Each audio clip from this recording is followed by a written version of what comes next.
28 বছৰ ধৰি আমাৰ বনানী উদ্যোগত সমগ্ৰ অসমত 4 বহাগ দিনটোত গছ বিহু উদযাপন কৰি আহিছে। গহপুৰৰ দুবিয়াত আজি 4 বহাগৰ দিনটোত আয়োজন কৰা হয় গছ বিহু মেলা। এজোপা বটগছত বিহুৱান পিন্ধাই দুবিয়া গছ বিহু বাকৰিত কেইবাটাও বিহু দলে বিহু প্ৰদৰ্শন কৰে।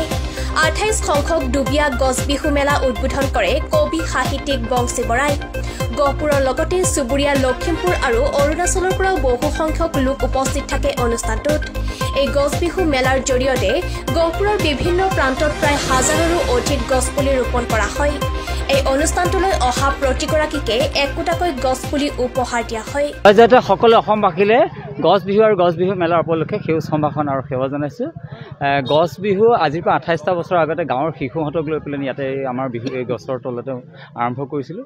আৰু বিহু উৰাই দিয়া বস্তু নহয়, বিহুক ধৰি কামত লগোৱা বস্তু বুলি ভাবি তেওঁলোক বিহু উৰাবলৈ আহিছিলে মানে।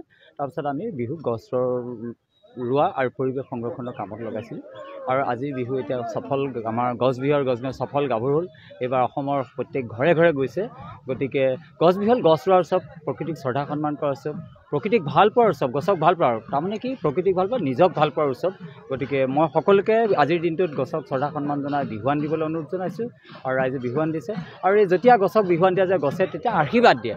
আৰু সেই আশীৰ্বাদ দিয়াৰ সময়ত যি সংকল্প লোৱা যায়, এই সংকল্পটো পূৰা হয়।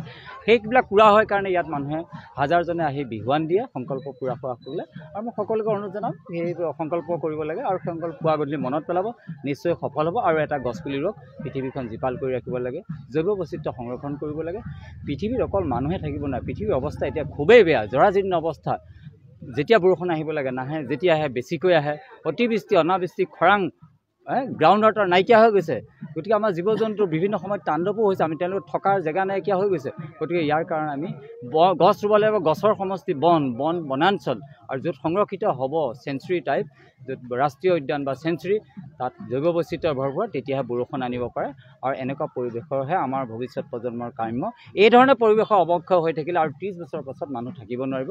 গতিকে সকলোকে আহ্বান জনাইছোঁ, গছক প্ৰকৃতিক শ্ৰদ্ধা সন্মান কৰক আৰু গছ বিহু আদৰি লওক। ধন্যবাদ। গহপুৰৰ পৰা অৰুভিয়া ৰিপৰ্ট, PI নিউজ।